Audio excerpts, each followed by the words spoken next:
Welcome to Rebel Watch, an all Star Wars podcast. Hey, what are you trying to push on us? Perhaps you think you're being treated unfairly. Hey there, Star Wars fans, and welcome back to another episode of Rebel Watch. I'm Matt, and with me is Ez. Ez, how you doing today? Doing all right, buddy. A little tired. Yep, we're all a little tired because we're tired of reading these negative Star Wars reviews. Yeah, you mean the positive reviews that are coming out on IGN and Rotten Tomatoes. Yeah, just not by the fans. So. I will say the 3.5 out of 5 on the tomato scale is fan-related, fan-based. So. Anyway, we're going to investigate because I have one question for Ez. Yeah. Who's to blame? For the masterpiece. For the train wreck. Clearly on two different sides of the living force. Yeah, we are. We may have had two differing opinions, but first we saw two different movies apparently. First and foremost, get this out of the way. I did in fact love the movie. I liked it a lot. I want to go see it again. I just don't think it's very good. Okay. And I think that it's about time we get that I guess opinion / perspective on Rebel Watch. Yeah. It's the dark side coming out. It is the dark side. It's much like episode 1 in that I really, really like it, but I recognize that in terms of quality, it's kind of lacking. Yeah. Well, so who's to blame? That is the question. Who is to blame? Is it Rian Johnson? Yeah, let's go over a couple people that it could be. Is it Rian Johnson? Is it Kathleen Kennedy? You've also got Lawrence Kasdan, who's been around Star Wars for a long time. Is it J.J. Abrams? With how he left episode 7. That's a good question. That's a great question. Is it George Lucas? No. For selling it? Yes. Yeah, much like, I will say this, much like the Luke in this movie, I'm conflicted. Yeah, Matt's conflicted. I'm conflicted. Yeah. And I think a lot of people are, and I think that the user score is conflicted as well, because it seems like most people are either on one side in that they loved it, or they're on the other side in that they hated it, and that is causing a score somewhere around the middle. For me to give it a score, I'd give it probably around a 6, which would be like a D. And it's tough because I think this movie is kind of like a roller coaster in that you have parts that are absolutely amazing, and then you have parts that are like so cringeworthy. I thought I was going to be as frozen. I thought my face was as frozen as Leia was in space. Wow. So it's kind of tricky. And how, and what was going on there. So, so are you blaming Leia for this? Is this what? No, definitely not blaming Leia. This movie for me. You and I were talking a little bit about it the other day. It's kind of execution. It's kind of odd. A lot of people are blasting Rian Johnson and saying he wrote a bad story. I don't think he wrote a bad story. I think he actually wrote a really good story. Like I agree. He wrote a really good story. Yeah. I think it's kind of execution, which is just weird, to say the least. I know that sounds odd, but like. Yeah, what was it? Now, just for full disclosure here, I'm going to do a lot of yeah, and that's okay. Doesn't mean I agree with Matt, but I do want to hear, we want to get his thoughts and opinion out on the channel. So what is it, what were some of those execution things? What were the specifics? So, first and foremost, the Leia, it just seems so awkward. It just seems so awkward. The Yoda puppet, it was really weird at first. I think maybe it was just the lighting with it, and they got the Force thing around him, and I knew it was a puppet. It just looked weird until he started moving around. Yeah. Another thing, just like as we kind of said with episode 7, the Porgs, when they were with, essentially, Chewbacca, just seems weird when the CG and the puppets don't mesh well. And you kind of saw that a little bit in episode 7 with Maz. Seemed kind of weird. And then, so simply for execution in terms of that, I think that was pretty much it in terms of the way things looked. CG just seemed kind of weird, stuff like that.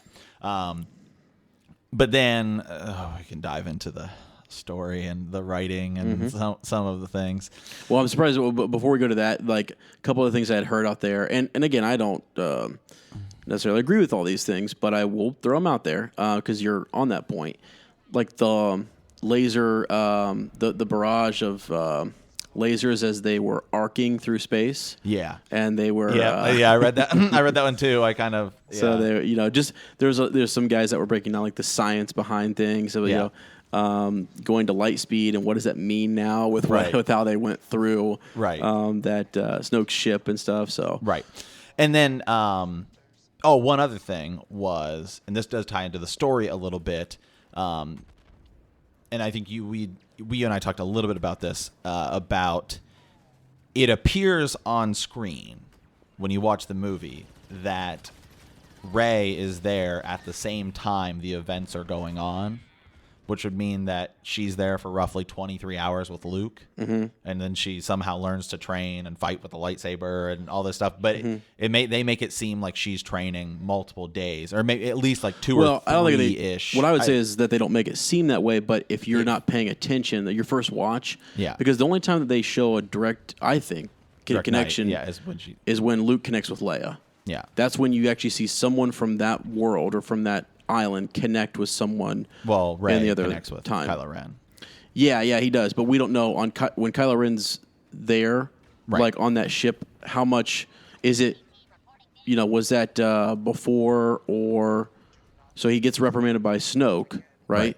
And then how long is he there? Is that him on Snoke's ship? Were they caught up yet with the what's the Raddus, the other ship? Because what I'm saying is that in the beginning of this, Rey leaves in the Force Awakens and goes to Ahch-To. How long was she there? Well, they said, Rian Johnson and everybody said going in, this takes place right when episode 7 ends. That was what they had all said leading up to it. Yeah, that was going to pick right back up right where we left off. Yeah, I get that.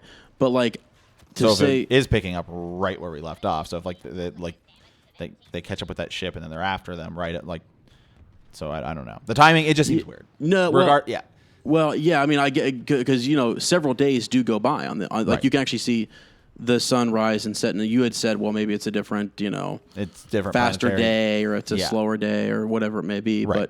But yeah, they show several days go by there, and then the fuel was like what? How many hours? 23 hours. 23 hours. Yeah. Okay.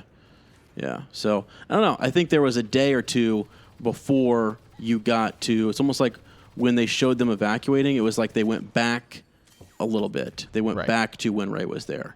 So I think that might be what throws people off, in my opinion. Right. That's possible. Did you have any as?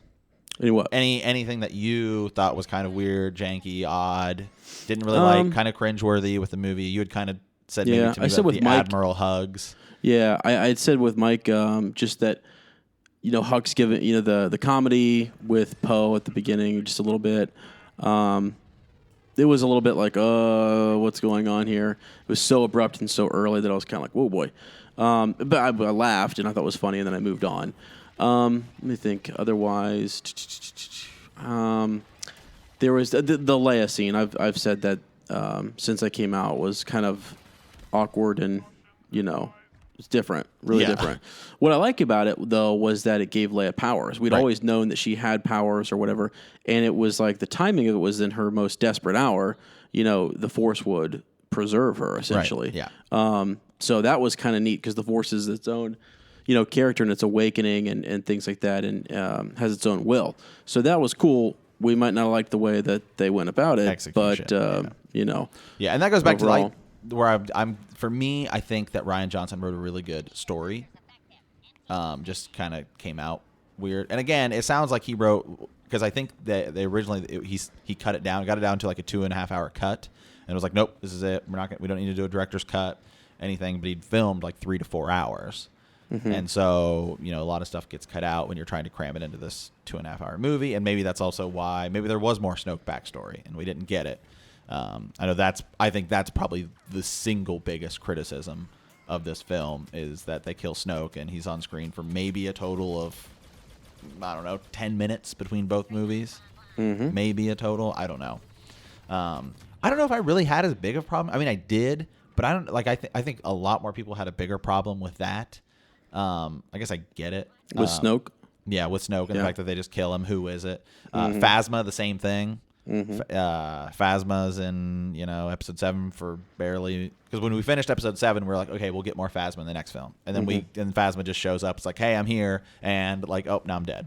Yeah, I think what they did, with Snoke was we like the one line, sort of like one character, one of your main characters, whether it's your protagonist or your master or teacher by the side, gives you like one line about them. Like Yoda said, beware, what does he say? Like, the Emperor's more powerful, don't underestimate the powers of the Emperor.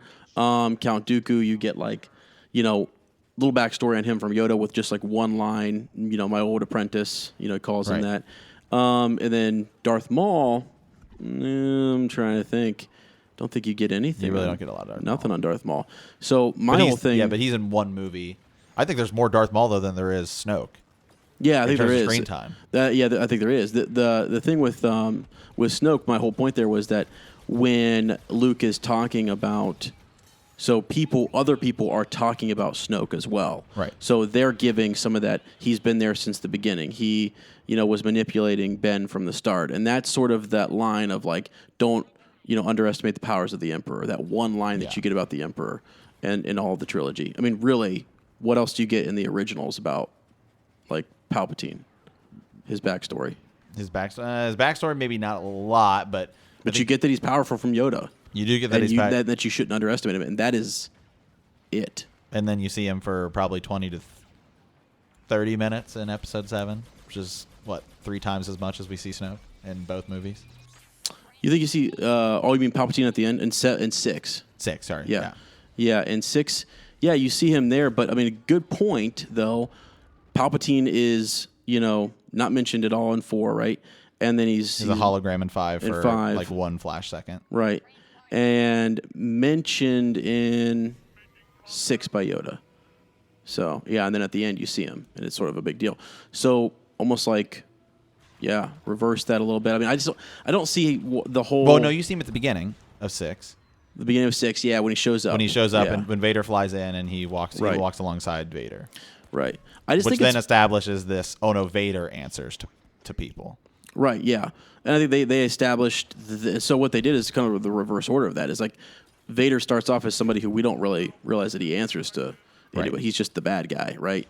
And this was like, no, you have Snoke with an apprentice right away. It's almost like backwards.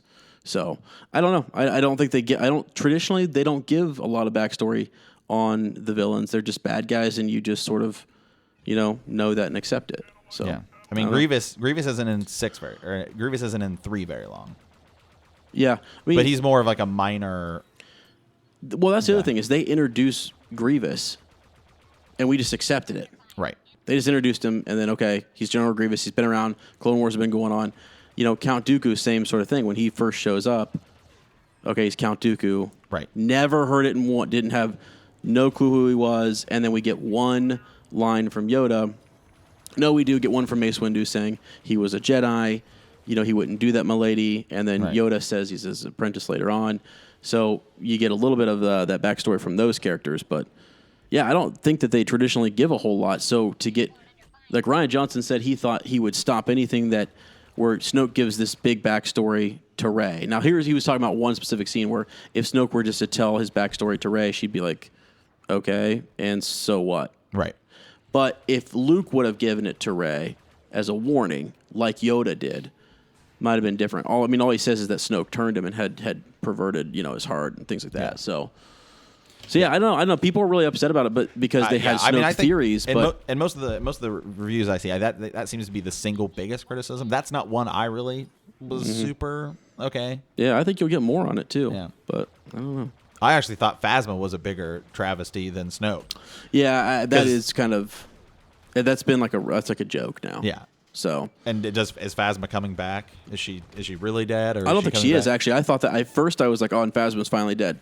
No, I don't think so. I think the crack in the eye is like she comes back scarred and burned, and we might see her without her helmet or something. And then I was thinking about that, and I was kind of like, well, how much do we really see? I guess let's say Boba Fett, right? Like, is Boba Fett the Phasma thing? But Boba Fett originally was like just going to be in that one scene. Just the so hey, we're having bounty hunters chase Han Solo, and then the fans like loved him so much. They're like, okay, well, I guess we'll keep him around. Right. So, yeah. So we'll see with Phasma. I don't really know. Yeah, see, when you try to force a Boba Fett moment, if that's what they did, then I just, I don't know. Yeah, and I think it's not as cool. Right. And the other thing is we're just in this weird space right now where you have all this other content and stuff that's coming out, because it used to just be the movies came out and that's what you saw. But now we just live in this world where there's social media, there's all these books they're trying to add to it, and visual guides. Right. And it's not like it used to be where you wouldn't read that stuff. Like now people do, and so how much of that should backstory in books and other things count? Yeah, I don't know. Like I mean, I do think you should be able to watch it. Just go sit and watch it.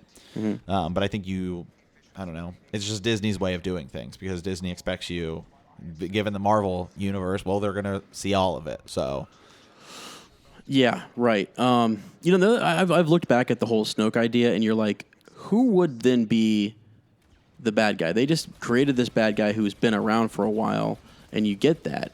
And he's been with the First Order. He's the supreme leader.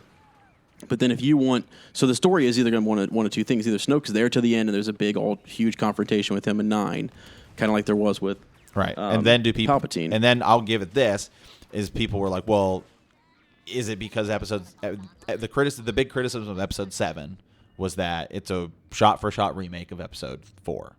So if... You know what I mean? If they just did Snoke at the end, we're just... People are even still saying right now that it's too close, that it pulled too many things from 5 and 6. People are saying that, and what I think about is like their goal with this was to sort of say Snoke is not our focus, and we need to shift you guys away from that, because you're coming up with all these Snoke theories, and really the overarching story here is Ben Solo. Yeah, and they could not have made that. I thought they made that pretty clear. Yeah. So at this point, I would actually say that Kylo Ren, Ben Solo, is the main character. I'm super interested in him because, I would say he is the main character, because in this movie, so in 7, this is a kind of a criticism of 8. In 7, it was like, oh, it's all going to be about Finn and Rey and their relationship and their dynamic. And then we get to this movie, and you had said you thought that Finn got lost, and I had said I think it's the other way around. I think Rey gets lost in this movie. When she shows up at the end with the Falcon and she's like moving the blocks, I was kind of like, oh yeah, what was Rey? What was she doing again? Oh yeah, that's right. Yeah, she was like, you'd like forget about her, because all of her scenes are with other people. Like they're never really about her doing anything, and maybe it's just except for when it's with Kylo and Luke. No. I mean Kylo and Rey. Right, Kylo and Rey. That's a lot of it. You know, it's that kind of. That's a 50-50. Yeah. But maybe it's also just because they promised us that Mark Hamill, that Luke Skywalker was in Episode 7, and he was, I guess, in it for 2 seconds. And so then this movie, we're watching Luke Skywalker the entire time, that we're actually forgetting that Rey's there. And again, it's supposed to be. It's a movie, The Last Jedi, and it really was a movie about the legend of Luke and what happened to him, his failures, etc. And so for a second, she does take a back seat to his grand, gonna take his laser sword and face down the whole First Order. So, I mean, she came back. They brought her back in just in the nick of time to save Rose. She kills 3 TIE fighters in one shot. It's a shame that she saved Rose. Could we just... Wow. That was another thing. Oh, Rose, my God. I mean, it was literally like, hey, Rose and DJ, it's like, I guess we need to give John Boyega something to do in this movie, because he's not going to be really that important. Because Finn does... I mean, I do think we get more Finn than Rey, but... both of them, I think, kind of take a back seat. Well, it really wasn't. It was more just that their whole plot line seemed unnecessary because of the Holdo situation. It really felt like it was a big deal the whole time until Leia comes back in and shoots Poe, and you're like, oh, okay, well, I guess they were wrong. And it in itself is telling a story. Yeah. It is telling a story. It's setting up stuff for the next movie. Yeah, and somebody on our YouTube channel said... listen to what we had to say, and they said, I needed, I needed a movie to almost like essentially when Yoda says to Luke, you're always looking to the horizon. This movie basically just was a looking to the horizon movie. Yeah. It was setting up Poe. It was a passing of the torch or whatever. So, yeah, I mean, I hear that from people, but I think they have all these legacy players, these legends, Luke and Leia, and it's time to figure out how do you have them in it, but then also pass it along. So I don't know. Thought they really tried to. They had a lot of people to balance screen time with in this, and so I thought that was. I mean, because imagine if you would have had Han, Luke, and Leia in The Force Awakens. You know what I mean? And just like, I get it. I almost get why they had trouble getting all those people together. It's like because they wanted to give Harrison the big Ford, players, Han Solo his moment. Because you don't want to just have only be building Rey, and then you have Han, Leia, and Luke, and it's like, well, they're gonna pass the torch to just Rey, and we only get to really know Rey. Right. The fans there needs to be this undercast of new generation that we have to get to know with the older cast. That's hard to do. I mean, So and also I got you. So where do you think we go? Where do you think episode 9 goes? I would say that it's got to flash forward several years. Mike had said that he thought, he wanted to see the rebellion sort of grow and stuff. I don't think we'll get to see that. Because I'm starting to feel like episode 9 is going to be an open-ended movie that's going to set up, well, we're going to make a lot more Star Wars movies. Because typically in a trilogy, it's like, rising action, all that stuff. This should be like a huge climax where it's like almost like a cliffhanger ending. And I guess it's a cliffhanger. I don't know. It's like a cliffhanger ending, and that the idea that the rebellion's like smashed to pieces and there's only a few people left. But it's like, is it right now? It just seems so predictable because it's like, well, I guess. I mean, I'm sure it's not going to be, but like right now, it feels like okay, it's just going to be Rey versus Kylo Ren. But like other than their Force connection, it's like I don't know, because they've been focusing on so many characters and so many things. It doesn't feel like that's like the main conflict. It feels like you're looking at like a buffet and you're like, I don't know what I want, and I don't know like. Yeah, the crazy thing is, I think after The Force Awakens, this is why people are a little bit like. It resolved a lot of things, but then you still don't know much of anything. Yeah. You're not really sure where it's going to go. Yeah, because typically going into the last movie, you have like some idea where it's going to go. It was almost kind of like how Stranger Things season 2 ended. Sorry, spoilers if you haven't gotten there yet. Where we were like, did they resolve too much? Yeah. Yeah, because it was very much like 6. I mean, a lot of things that happened in it. We just watched a bunch of Easter egg videos and, sort of the ways that like, just all the parallels, right? The lightsaber sitting next to Snoke, Rey having to look out the window at the Resistance being destroyed, all those different things. And then, at the end, it's sort of, you get this band of rebels, resistant rebels who have to go. I don't know. I just think they're going to flash forward. They're not going to show us all of that. Yeah. It's almost like in episode 2 to 3, where however many years that is, if they do a TV show or if they do like another Clone Wars, but yet they do sort of like some cartoon in between there. That might be how they do it. I don't know. Yeah. I really have no clue where they're going to go yet. I haven't quite wrapped my mind around it yet. I just keep thinking of Princess Leia, General Organa, and how are they going to do that? And I keep thinking... You skip ahead and she's off doing something else. I think she's passed. Yeah, I think that's the way to do it. And it's like a memorial. You start with like a memorial service for her or something. Yeah, and that might rally more people to their cause. Yeah, or something. So, okay. So a couple other things I want to quickly go through, and then I'll read this very long, lengthy post I found that somebody who was very, very, very upset. So I want to. So a lot of people have been criticizing. I have on one of these things I didn't like.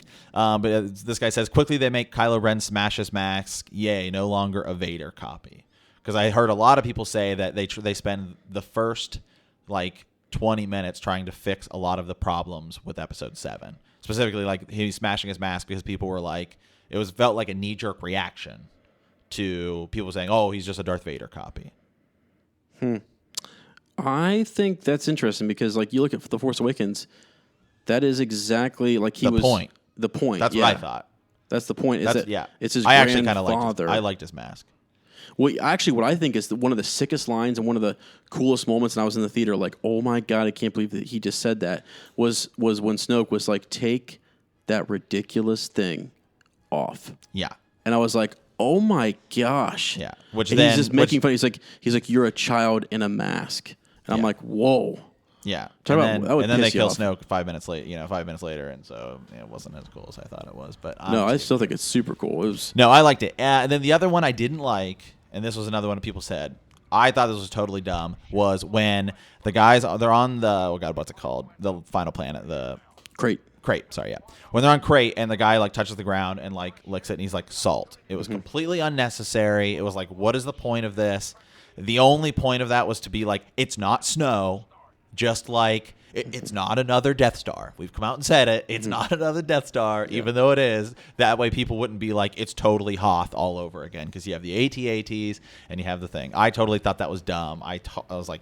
That was kind of funny, actually. I thought it was a waste of... A giant waste of 2 seconds. Easter egg right there. Gareth Edwards is standing right next to that guy that touches the salt or whatever, looks at whatever, and he's the director of the Rogue One movie, in case you didn't know. And then we got to see the greatest name for anything I've ever seen, the battering ram cannon, which is quite literally the dumbest thing I've ever heard. Literally, I'm not joking. When people were cringing, I could visibly see people cringing in the audience. Yeah, that one didn't. I don't know. That didn't even phase. I never even thought. I was just like, never even hit me that would be, weird for people. I don't know. It didn't. It really did not. After you said it, I'm like, oh, okay, maybe I can kind of see it. But I was like, I think for me, it was just a culmination of so many other things that I was just like, oh my God. Yeah. Okay, let me read this very lengthy comment about. So this is one that has over 150 people found this comment useful. Okay. And this person's okay. In short, this movie, albeit directed by Rian Johnson, was another Jar Jar Abrams style unoriginal hack job, copy and paste from its predecessors. Jam-packed with special effects, perspective toy animals, and story ideas of people who I presume think that they are clever and or special, but to their own determinant are not. What Rian Johnson and Kathleen Kennedy and company did in The Last Jedi is berserk tabula rasa botchery of not only the original trilogy, but of their own work, The Force Awakens, as well, in terms of consistency and story. Sure, they will have to sell new books, new toys, and create newer and cooler characters, and when they can't, they'll just make the old ones uncool and make the new ones look cool, if that makes any sense. Let's go deeper. First of all, as far as Star Wars goes, I like the original trilogy a lot and respect it. I really dislike The Force Awakens because of its mock Emperor and Darth Vader wannabe villains, its Mary Sue protagonist, and their script, which was copy and pasted from A New Hope. But if I was to develop a sequel to The Force Awakens, I would have to respect it, even though I do not like it, and keep it consistent. But this film, though, I hate it. Very strong words, I know, but unlike any film, my feelings are unlike anything in this film, my feelings are sincere. I feel like Disney thinks they can get away with any chance they take in franchise because fans will flock to theaters no matter what, and throw away their money. I did not like the Lost, which is a J.J. Abrams show, style of building up intrigue and mystery that Jar Jar Abrams, as he calls him, tried to pull off regarding Snoke and Rey's origins and reasons for Luke's reclusion in The Force Awakens. It is evident in this movie they did not think it through in The Force Awakens and have to develop a story or ideas about them.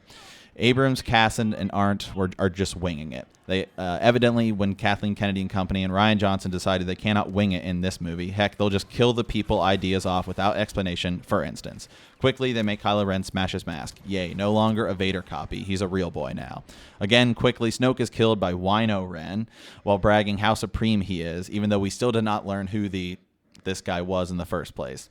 Lastly, and in 10 seconds, we learn that Rey's childhood is a byproduct of bad parentage by insignificant, no-name junk collectors. But the worst for me is the guy we fell in love with for being able to overcome the dark side and refuse to kill his fallen father, which in turn led to the Emperor's undoing, Luke Skywalker. According to this movie, he was freaked out upon sensing the dark side in Ben Solo and tried to kill him in his sleep, just for a moment. The guy who stood for optimism and was quite literally the New Hope, who redeemed the unredeemable bad guy Vader, reduced to a hermit that turned his back on his loved ones and killed off Obi-Wan style, and what is the most ridiculous new force power of projecting interstellar holograms. Dude, please. Another major issue I have with this movie is that Disney, Rian Johnson, or whomever is ridiculously desperate enough to be perceived as politically correct, diverse, and inclusive, but not in the end when they come out as insincere, just as they shove down an unnecessary parallel and nonsensical story arc of Finn and Rose with a little social commentary on capitalism, which is rich coming from Disney. As you know, Disney has a rich history of depicting minorities. Suffice to say, I would not be paying Disney for anything else from now on. I probably won't watch another Rian Johnson movie either. Then he talks some more about the Luke milking scene being really dumb, and they killed off Admiral Akbar and things like that. Your thoughts? It sounds like this guy has a lot of hate. And I sense the dark side in him heavily. Yeah. He's afraid of Star Wars essentially pressing the reset button. Lucasfilms decided this is the real reset. The first, The Force Awakens was, let's bring old and new into this. The old fans recognized all of the... They recognized the remake. Your youngsters? No clue. No clue. Great movie. Loved it. So you've sort of like, oh, okay, cool. Now, it didn't land with the old, with that older crowd. And so they're kind of like, just didn't land with me. You're just remaking it. You didn't give us anything new. Now they gave us something new. And they're tearing down this precious Star Wars, right? They've reset it, and now I don't know what to do. And I'm so insecure about it, and I don't know what's going to happen in 9, that I'm going to get on Reddit and I'm going to write a post. Well, I mean, yeah. No, I'm just... going all over. I loved it, but no, I mean this thing is, well, I will say certain things didn't land with people, and that's okay. But what's interesting is, I've said it before, it's cool to be critical. Apparently, nowadays, it's cool to be a critic. Yeah, and so people. That's what we are. Well, yeah, it is. I mean, no, it's cool to be critical of things. So we can go, and I said this in my last couple of reviews with Mike, is that I am biased. I like the movie a lot because I like Star Wars. And I am also an optimistic type of person, so I go into those movies and try to look for, the good, and I try to see what is there that I enjoy and that I like. And you hear people who just got turned off by, the milking of the alien and drinking weird. That was just weird. I loved it. I mean, like my buddy Tom and I sat there and just chuckled when he was doing it. He's just like, wow, because we're looking at like Mark Hamill, just imagining that Luke doing that. It's just like. Kind of funny, and also Luke using a blue lightsaber in the projection scene. Yeah, I don't think they. That was dumb. I don't like that. I think that they could have actually done the green. I know why. There's a guy who said, some people were saying, well, what are they? That they did that to indicate that it was a projection. But that's another guy who said, they did that to show that Kylo Ren was enraged. Yeah. So much so that he didn't even notice that the lightsaber that he had just destroyed was in Luke's hands. Yeah. So that he was so. And I've also seen people say that it was also like a harken back to episode 4, because Luke also then says, "Strike me down," and so it was kind of like a Ben Solo or a Ben Kenobi. Yeah. Ben Kenobi moment. Yeah. Here's my thing. So for me, my favorite Star Wars movie is Episode 1, which most people will say is the worst or one of the worst Star Wars movies. Mm-hmm. But the way I look at it is I just completely get that a lot of people don't like it, mostly because of Jar Jar Binks. Right. And then I guess secondly because of pod racing. Yeah. But I don't think that it's like outside of those two things, which really, do they really affect the movie that much? I mean, once you get outside of those two things, do they really affect the movie? I don't think so. This is my opinion. Okay. But like, I guess like, so I don't know. I have no problem with people criticizing Episode 1. It's still always going to be my favorite movie. Mm-hmm. It's just how I feel like this. This honestly is probably in my top 4 favorites. Mm-hmm. I probably like this more than Return of the Jedi. Mm-hmm. I have 2 different scales. Yeah. So I wouldn't. It's definitely not better than Return of the Jedi. I just happen to like it more. And I think that with just the way comments are set up on YouTube, because I saw some of the comments on the review you and Mike did where people were bashing our channel and saying that we're just a bunch of Star Wars fanboys and we're too optimistic and stuff like that. And so I think that I just think that like it doesn't have to be one way or the other. Like just because you like something or you hate something doesn't mean it's good or bad. I think they're 2 separate things. Yeah. Yeah, look, you talked about pod racing and what was the other thing you mentioned in episode 1? Jar Jar. Yeah, and like now those are like when you, especially it depends on, and I'm not trying to separate the Star Wars fandom or groups into like different, I don't know, categories or whatever, but like you have people who grew up with right before you and I, when episode 1 was coming out, like you had birthday cakes, with it absolutely. and stuff, and the toys and stuff, and so you've got a lot of that, good like nostalgic sort of memories associated with it, right? And but you've got so you had the original trilogy people who were just like garbage, just trashing it, blah blah, all this kind of stuff, and then now over time, it's almost like now you have some of them saying. Some of those same people from the original, like people who grew up with the originals, or even the prequels, saying now that horse race scene should have been a pod racing scene. Yeah, I'm not joking. When I walked out, you said that the other day. Literally and I thought that was really interesting. Literally heard someone say why we're like when they were bashing the movie, and they were like, I mean, like you could have at least put in pod racing. Yeah, and which was also my thought. People like maybe they did it because they were scared that people were going to be offended by it, but that's that's another thing that goes back to some of my criticism with this movie is the direction in that it's like, well, we want it to be different. We want like that's its whole thing, but then you do some things like I have no problem actually. Like when I heard people say that episode 7 was a shot for shot remake of 4, I was like, I'm fine with that.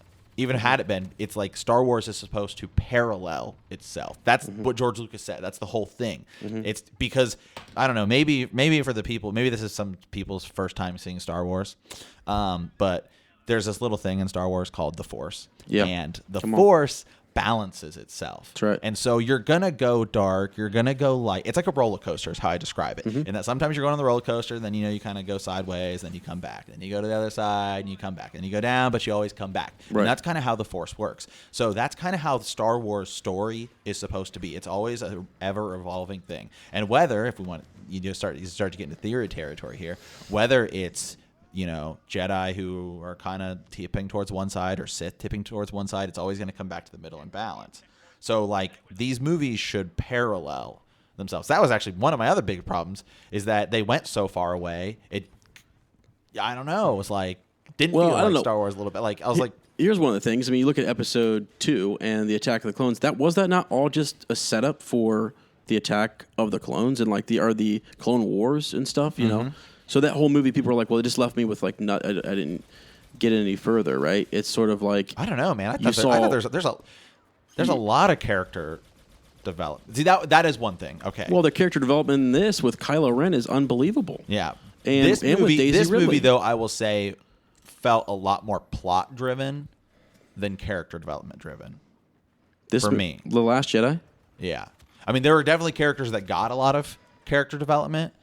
I mean, I guess like you could like, how much did Luke change? I mean, Luke changed a lot from 6 to 8, but how much did Luke actually change in 8?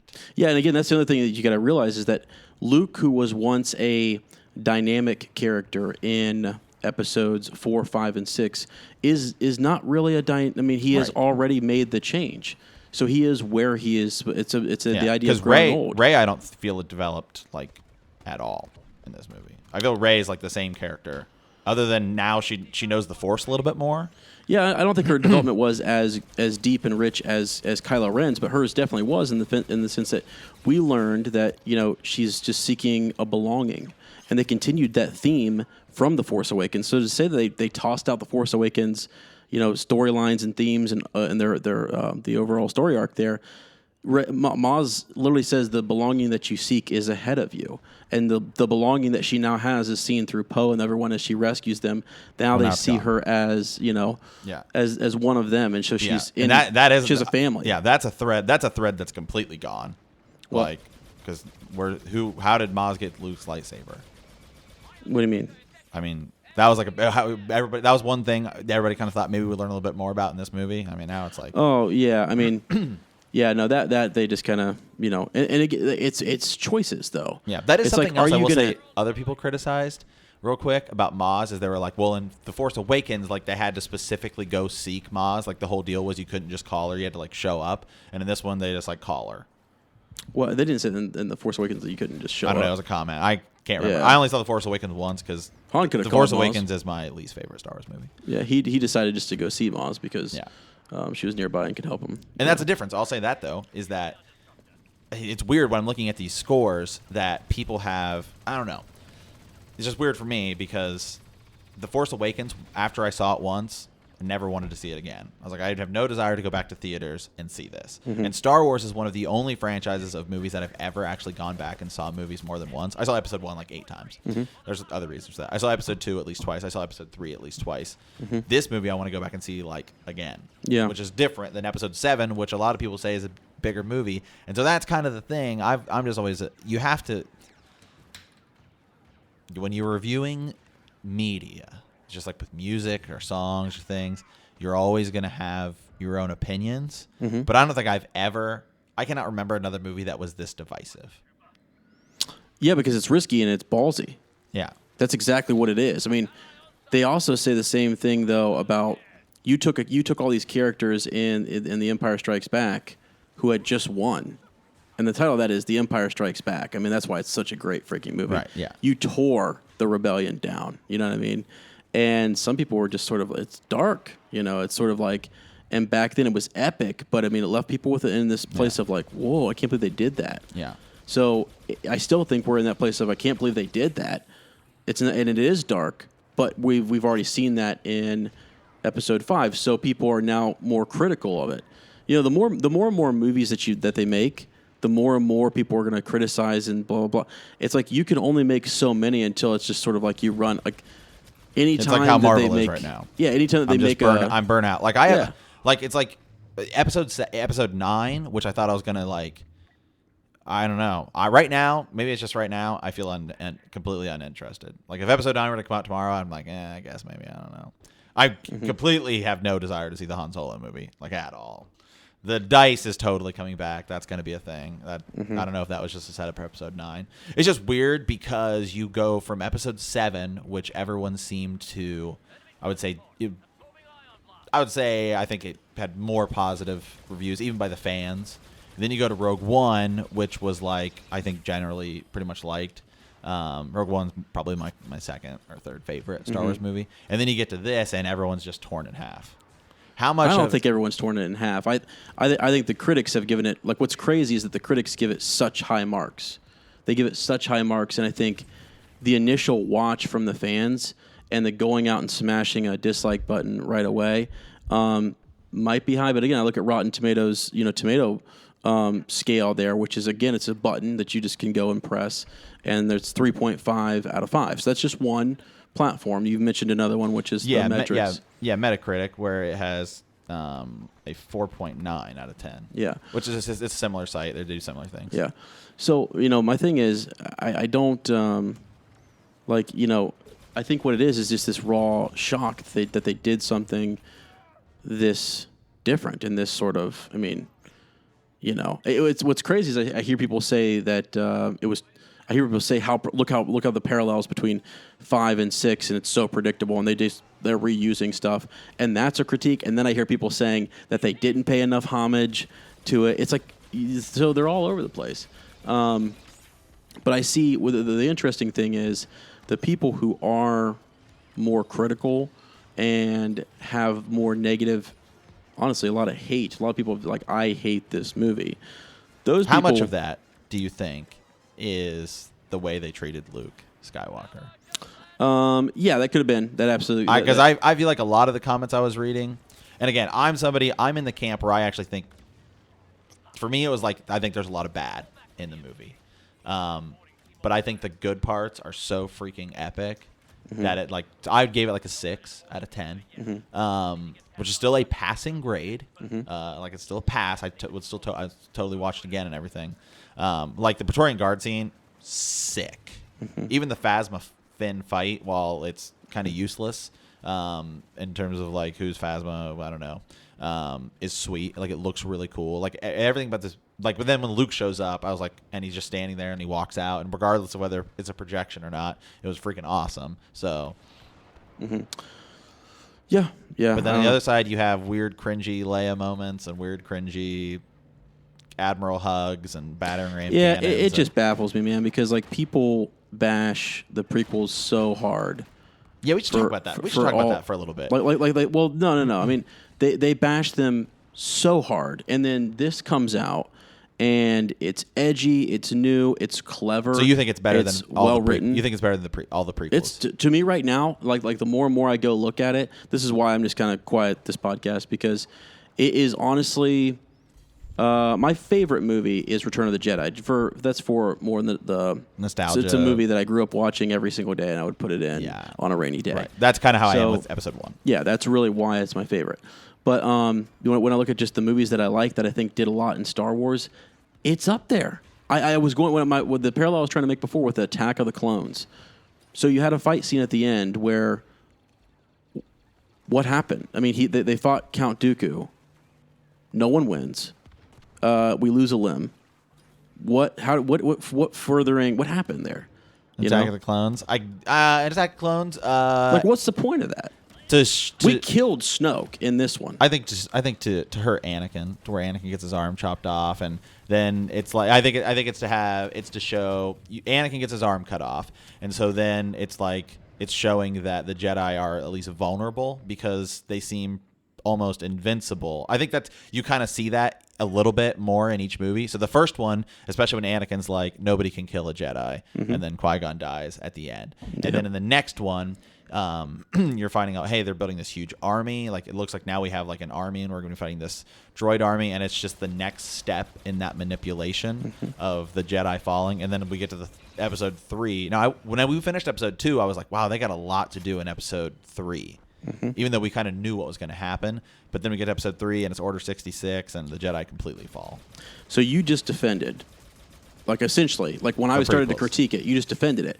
And what's crazy about that is I like the prequels a lot. No, but what's crazy is that a lot of people don't. And so, like, I'm sitting in a seat over here where, I think it's early still to tell. I think once people get this on, once they get this on Blu-ray and things like that, I think a lot of people are going to, when they sit down and watch it, even all the people who hate it because they're Star Wars fans, they're going to go grab it and they're going to watch it. Well, and I think when you do, you go back and you look at the dialogue and you look at the references, and you're like, you don't even.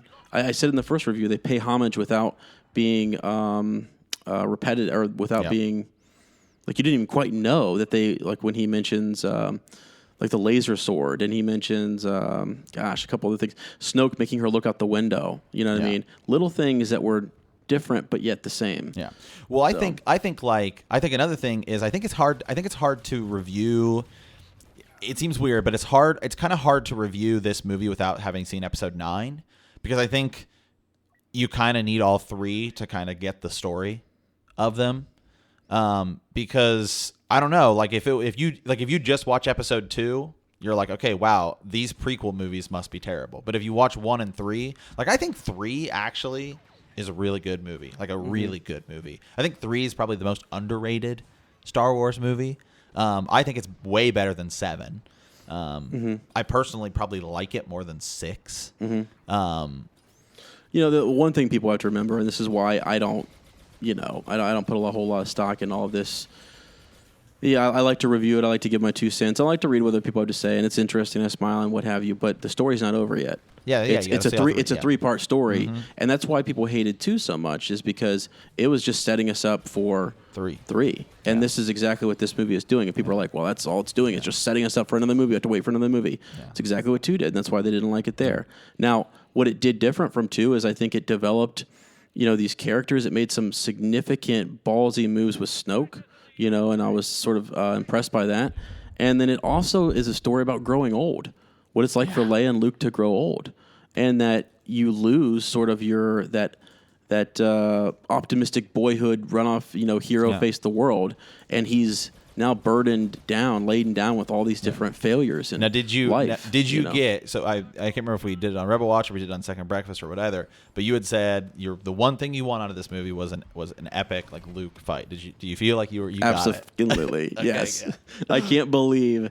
Like when I was sitting there and other people, there are people though who when they saw the epic moment, and I talked to people at work and they were just like, terrible. Yeah. But for me, epic, because it was a sacrifice. Yeah. He absolutely, when he's meditating there in his mind, he was, and I just always kind of fill in the blank space and read between the lines. Like for me, I said this in the last podcast, I believe that Luke was watching over Rey the whole time that she was in Snoke's chamber and ready to force project himself there if need be. Yeah. But he's watching, and so then you get this epic moment where he's meditating, and I mean, oh, it was so good. Yeah. So good. I'm really interested to see when the novelization comes out, because I want to read it, and I think it's going to be really, really good. Because the novelizations are like kind of different, actually, than the books. Like the episode 1 novelization starts off with Anakin like pod racing, and it's like totally different. And that's my thing. I don't know. So to answer our very original question, which was who's to blame, kind of everyone. Disney, fans, Rian Johnson, J.J. Abrams, people's expectations. But you know who's not to blame? George Lucas. You know what, though? Interesting we end on George Lucas because he said this film was brilliant. Yeah. He did. And you know why? And I've said this, and I'll say it one more time, is he said it to David Filoni, to most of his staff and filmmakers, he wants people to be ballsy and risky.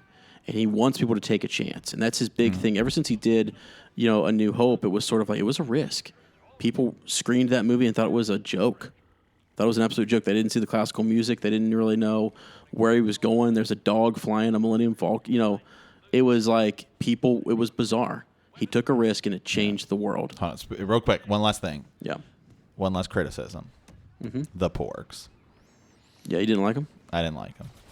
Yeah. They were funny while they were there, but they served no purpose other than literally we need to get some jokes in here. Yeah, that's exactly. Because at least the Ewoks, who right. are sick and amazing. They're sick and amazing. And that's right. Like, Love the Ewoks took down the Empire. But something that's interesting, people love them. I mean, people love the Porgs because they're cute and they like little kids. Our and friend Tiffany stuff. from Swish and Flick said she'll fight me. Yeah, exactly. Over the Porgs, and I was like, but they were dumb. Like they were just like. But they were funny. But people said that about Ewoks, and now they're some of the most beloved. Yeah, but Ewoks. No. I mean, you and I think they're freaking boss, but people back in the day, it was a bit like people made that's still a joke. The Ewoks have the caravan of courage. What are the Porgs going to have? The hamster wheel of you never know. Freedom? I don't know. I obviously am not putting Porgs above Ewoks at all. I freaking love Ewoks, but in this, it did feel like they were trying to go with a darker tone, and that's why I said earlier one of my criticisms was the comedy. I was like, man, guys, we didn't need this much. There was quite a bit. Because it was a dark. I mean, the Resistance is losing people left and right. We're still cracking jokes. Yeah. I mean, like, go back and watch. I mean, just go back and watch episode 5, and the comedy is, like, exactly where it should be. And that is, as I will say, one of my biggest things being nervous about it was when Disney bought it. I was like, I've been saying this, and you can go back and watch any of our old videos, is watch the Marvel Universe. And I'm telling you, the same people run these things. What did we think about Thor Ragnarok? Way too much comedy. Yeah. Yeah. I mean, I think this though I believe was Rian Johnson's decision. Yeah. And I think Kathleen Kennedy let him go with it, which is fine. So what do you think's gonna? Do you think anything happens? You mean in the next one? In the next? No, I mean in terms of higher up shaking things up. No, clearly, I think because they flat out fired whoever was directing the Han Solo movie. I can't. They also fired Colin Trevorrow or whatever. Was that guy who was doing Han Solo movie? 9. He was doing episode 9. They gave it to JJ. Oh, that's right. Yeah, that's right. Yeah. So they flat out fired him, and then I don't know. I guarantee you, like there might have been because Star Wars right now, the last 2 big Star Wars things have had kind of very mixed reviews, being Battlefront 2 and what you were reading, that Reddit comment that you were reading earlier is basically like they're going to let people do whatever they want. Clearly not. They've fired the Han Solo directors, and do you think there's any way that Rian Johnson is no longer really in charge of the trilogy? No way. I think from everything that I've read and just listening to interviews and stuff with people. The actors, the crew, the people around him loved working with him. Mark Hamill hated his script. Yeah, Mark Hamill was the only one who was sort of like begrudgingly at the beginning, like Luke's the most optimistic, blah, blah, blah. But I think after a while, it's like, can you stay that optimistic when you've lost your, Ben Solo to the dark side and you're, like the Resistance, all these different things are happening. I thought it was a cool. Do you like, now that you've seen 2 parts of it, do you think this is a better story arc than George Lucas's 7, 8, and 9? Than George Lucas's 7, 8, and 9? Like the idea of the Solo twins and stuff like that. and Mara Jade and all that stuff? I don't know. I mean, that. I don't know. I really don't know yet. Because here's the thing. I think Rey is somehow related to the Skywalker / Solo. Nope. I'm still a big Reylo fan. Reylo fan. Yeah, and I'm also. And I don't understand how you. At this point, I think Reylo's like ultra confirmed. Yeah. Like they pretty much they might as well just put it on the screen. Well, see, yeah, you can go to where I was going with that is that either she's a part of the family, yada yada yada, which keeps her significant and what have you is still Skywalker's story, or she's the Mara Jade of this story, saving Ben Solo. Yeah. So which is because Luke saved Mara Jade. Yeah. That was another thing, and so I will say that was one thing I liked is I'm still on this big kick, and I still believe 100% that it's going to be Rey going to the dark side and Kylo Ren bringing her back, because we still got to see the conflict with Rey, like Kylo Ren and being like he pulled up on the trigger and he didn't shoot his mother and and by far, by the way, he's the MVP so far. Adam Driver. By far the best.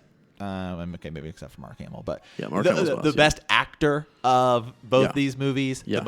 By far the most interesting character, and he seems the most consistent. He does there's nothing weird about him. I think the mask was awesome. I actually liked him smashing the mask as a story arc. I'm down. I love it.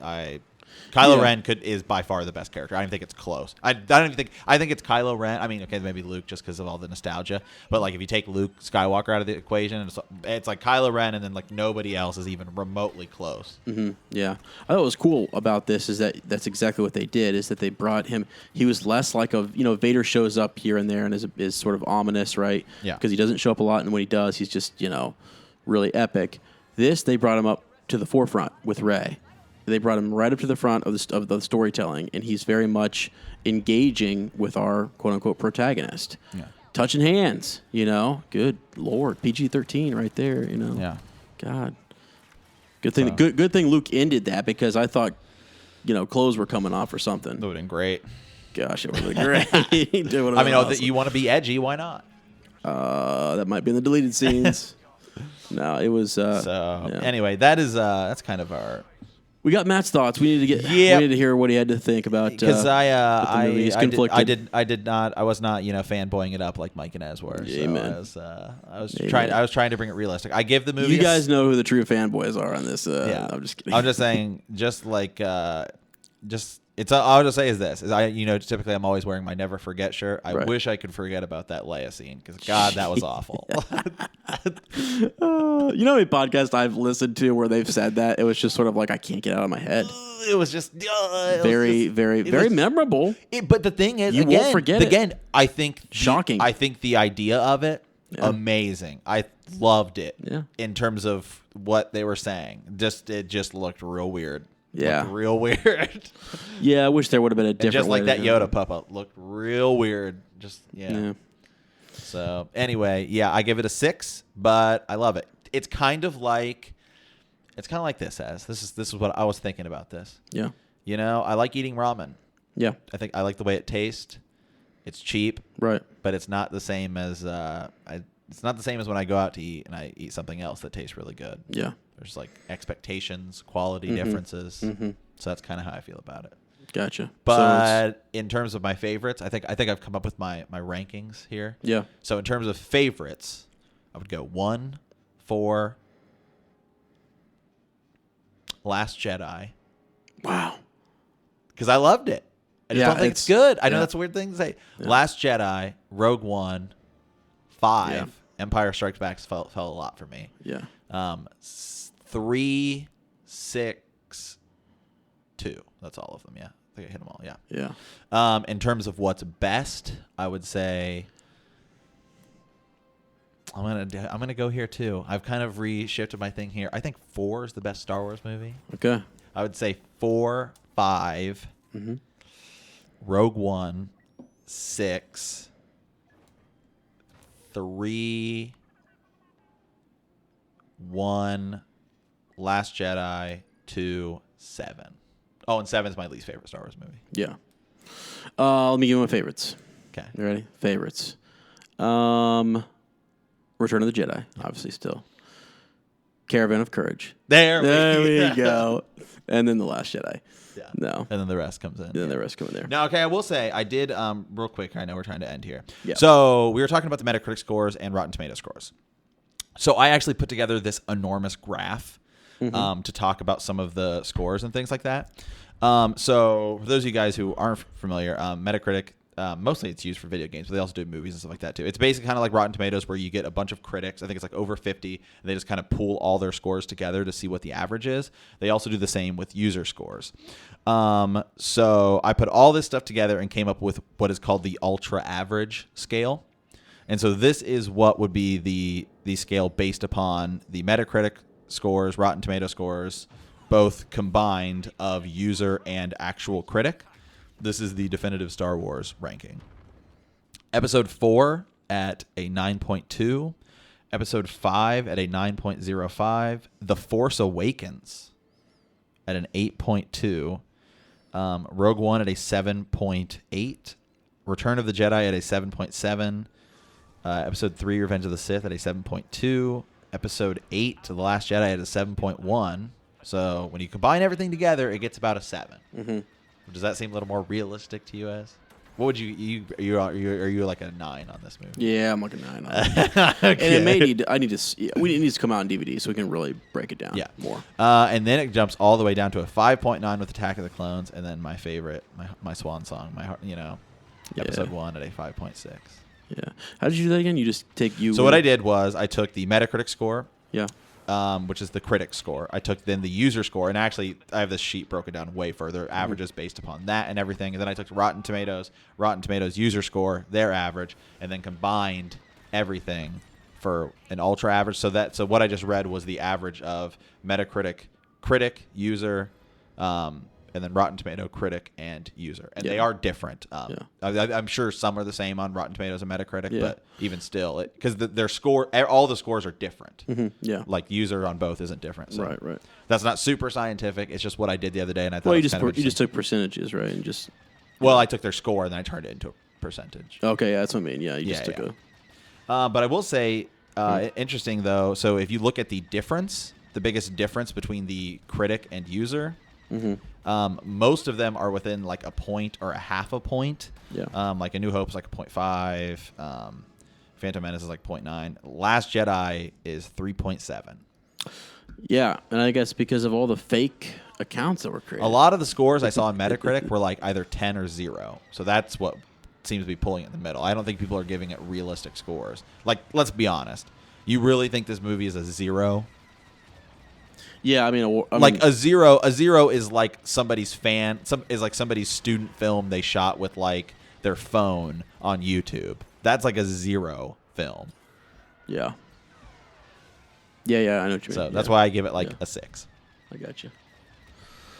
Anyway, we're running long here. No, yeah, we want people to go down there in the comments, so we want them to let us know what they. Let us know what you think. I tried to score out of 10. Yeah, I think I give it a more realistic, a more balanced. A more fair and balanced user score. Oh, fair and balanced, yeah, for sure you did. It's ridiculous. I would never give it something. Oh wow, yeah. I mean, we could talk for days about the whole. There's this whole like alt-right thing going on with like the fact that Rey's like the main character and all that stuff. Absurd. Good Lord, ridiculous. Although I will say, I saw other people say that like this was finally the first Star Wars. This was finally the first Star Wars movie to give females a lead role, and I was like, did you not see episode 7 or I don't know, Rogue One? Like, Star Wars has always been very cool. I mean, because like your main cast has Leia. I mean, so like you can say maybe the prequels didn't. Padme was more. I mean, she was still a main character. It's not. Right. It's not like, even though like Padme was a little more princessy than Leia was. Yeah. Like, she was still a really important character, and she was kicking some butt. So right, yeah, I'd say of the originals definitely. But compared to other movies, Star Wars has always been like that. Yeah. So I don't know. I saw a panel the other day, a discussion, and they asked Rian Johnson if he thought, he goes, they were talking about, the question was something like, do you think it's time for Star Wars to move past all white male directors? Yeah, and like open it up to, female directors and directors of other, colors and ethnicities and things. And he was like, absolutely, absolutely. And then someone else though came to sort of like his defense here. He's cast one of the most diverse, cast in all of Star Wars ever. Yeah. So, especially in the lead roles and things. So, it was kind of like they were trying to knock Rian. I mean, what else was Rian Johnson going to say? Like, I mean, how many Chewbacca's are in other movies? How come they only get treated fairly in Star Wars? Yeah, droids. Yeah. Hey, R2 should have got a medal. I don't know if we should be putting those droids in there the way this our artificial intelligence is going. It's kind of scaring me. I know. Anyway, all right, guys, we're getting real off the rails here. We're getting real late into it. So, any of those are kind of our thoughts. Anything in closing, guys? In closing, I enjoyed the movie. I respect people who like Matt. You don't have to. So you think my love opinion, every single. You think my opinion is at least valid and fair, not like I'm not just one of these people where I'm like I think it's terrible because they do it. No. I mean, that's the thing is that like because sometimes as and I argue, we get real. Yeah, we get real into it about who thinks something's good or right. Well, the thing is, Mike and I went through the cons. We wanted to go through the cons, and then we kind of countered the cons to sort of show why we thought those were acceptable and things like that. And so you're doing the same thing. Is you're basically saying here's a con and here's why I think it's valid. You're kind of the opposite. And to be fair, like I saw a lot of people comment, and I think again on that video, and people were saying that, oh, you guys are just fanboys. So I think again that just goes. But I think it just goes back to this idea like people giving this movie a 0. Like what are you talking? Well, I think people just are shocked, and a lot of that is just it's a. No one's in that video in particular. I mean, people are not even really watching. They're not watching our video and listening to our comments. They're actually just like once they hear that we agree, it's just it's a made up their mind copy and paste. It's kind of like it's kind of like it's kind of like your little brother or sister, where it's like you have the people who grew up with the original trilogy, and then you have us, where like maybe that's why I defend the prequels so much because like that's my Star Wars. Yeah. Yeah, it could be, but no, I'm down with like I think that's the cool part, and what I guess why I was so initially shocked is that to me at Star Wars Celebration and the community that I know, I get maybe the people are just super passionate and that's why they're like voicing all these concerns and stuff because they think it's ruined or whatever. But that's not normally how your Star Wars, what Mark Hamill calls ultra passionate fans, is UPFs as he calls them. That's not how they act in Star Wars. It's always been a really accepting, open. Community where we have dialogues for Hayden and Christensen and back and forth, Jake Lloyd. Exactly. But there are people, who and this is there's a faction, which is the dark side. Let's be honest. It's called what it is. I'm more towards the dark side. Let's call it what it is. That's fine. That and it's okay though to have that conversation. I'm a gray Jedi, just like Luke. Yeah, that's fine. Yeah, exactly.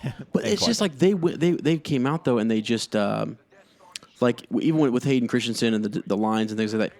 I don't remember. Again, I wasn't into this as much, or I wasn't looking at reviews and critics and stuff as much as I am as an adult. But I don't remember people saying, "Oh, I hate this movie; it's ruining Star Wars." Oh, I definitely do. Now, one of the reasons why I don't remember that is because George Lucas was at the helm, and he was the one running it. And you're not going to tell he's executive producer and he's the writer, director, whatever. And that to answer our very, very, very, very original question. Yeah. Who's to blame? It's George Lucas for selling it. Yeah. He should have just made him. It's crazy. That's crazy. Who should be directing episode 9. You said that one. What if they do? What if they're like, okay, let's bring him in. Rian Johnson, JJ, people are upset. You're out. Let George direct. What if they brought George Lucas back and he directed? I do believe I saw a quote where they said that and maybe one of those like Facebook fake things, but where something about Mark Hamill saying like George Lucas should have been more involved or should be somewhat involved. Yeah. Dang, it's crazy. I'd love to be a fly on the wall in all the different conversations. They brought George in for The Force Awakens, and his ideas were so different from what everyone else was saying that he was like, I need to step back. You guys just do it. Because do you really think do you think George Lucas liked this movie because it's different? Or do you think George Lucas actually liked this movie? I think both. I actually think both. Because he's a little bit weird. You know what I mean? Like, he likes weird things. He was probably, like what, George Lucas was probably the one who said, oh, you should do the green belt. That's exactly what I was about to say. Yeah. Is that I was like, that was the scene, is that I think he was like, absolutely, that's what I'm talking about. Great. Yeah. Because he's that kind of weird. He's just a different, you know. It was weird. Indiana Jones does weird things, you know, too, in his movies and stuff, and he helped and worked out on that, you know, and stuff. So, but anyways, so there we go. That's my final thoughts, you know. Yeah. So, all right, guys, thanks for listening, and you leave some comments down below, and as always, may the Force be with you.